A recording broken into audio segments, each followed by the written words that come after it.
Le tour de la France par deux enfants, chapitre 21.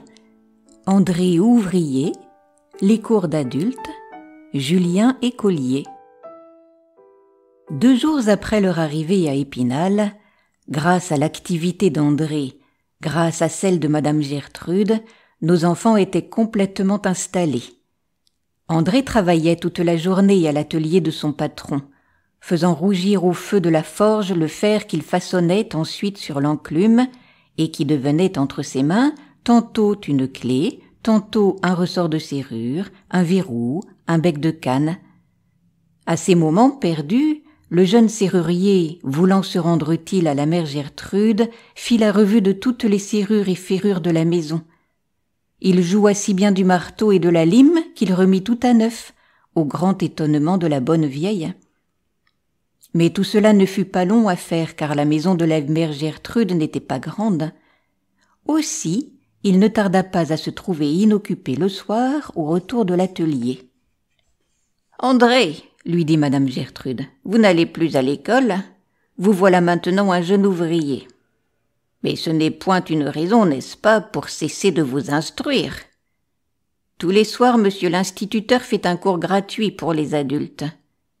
Bien des ouvriers de la ville se réunissent auprès de lui, et il leur enseigne ce qu'ils n'ont pu apprendre à l'école. Il faut y aller, André. Que de choses on peut apprendre à tout âge en s'appliquant 2 heures par jour. » André fit ce que lui conseillait la mère Gertrude, et désormais il alla chaque soir au cours d'adultes. Julien de son côté suivait l'école bien régulièrement.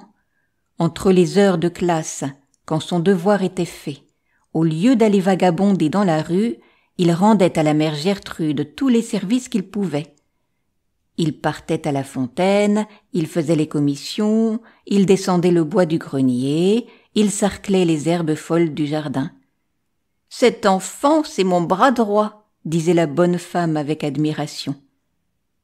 Le fait est que Julien l'aimait de tout son cœur, et le soir à la veillée, quand elle lui racontait quelque histoire en écossant les haricots, il ne perdait pas une de ses paroles. « Eh mais, Julien, lui dit-elle un jour, vous aimez les histoires, et je vous ai dit toutes celles qui me sont restées dans ma mémoire. Si vous m'en lisiez quelques-unes à présent, quelle bonne soirée nous passerions. »« Oui, dit Julien, mais les livres coûtent cher, et nous n'en avons point. »« Et la bibliothèque de l'école, petit Julien, vous l'oubliez ? À l'école, il y a des livres que monsieur l'instituteur prête aux écoliers laborieux. Voyons, dès demain nous irons le prier de vous prêter quelques livres à votre portée. » Le lendemain soir, ce fut une vraie fête pour l'enfant. Il arriva, tenant à la main un livre plein d'histoires, dans lequel il fit ce jour-là et les jours suivants la lecture à haute voix. Julien lisait très joliment. Il s'arrêtait aux points et aux virgules. Il faisait sentir les S et les T devant les voyelles. Et au lieu de nasiller, comme font les petits garçons qui ne savent pas lire, il prononçait distinctement les mots d'une voix toujours claire. Quand il trouvait un mot difficile à comprendre, la bonne vieille institutrice, qui n'avait point oublié la profession de ses jeunes années, le lui expliquait rapidement. Après la lecture, elle l'interrogeait sur tout ce qu'il venait de lire, et Julien répondait de son mieux. Le temps passait donc plus vite encore que de coutume. Julien était tout heureux d'employer lui aussi ses soirées à s'instruire et de suivre l'exemple que lui donnait son frère aîné.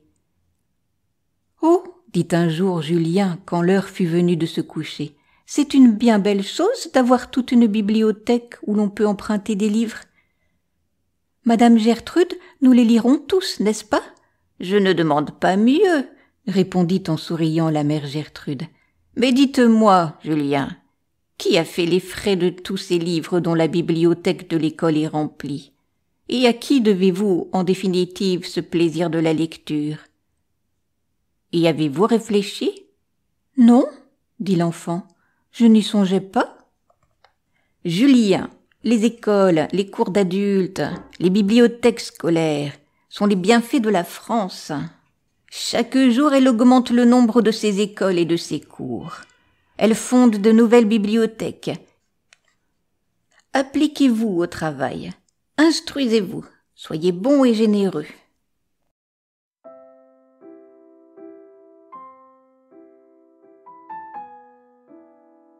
La suite au prochain numéro. Si cet audio vous a plu, merci de cliquer sur le pouce et n'hésitez pas à vous abonner à ma chaîne.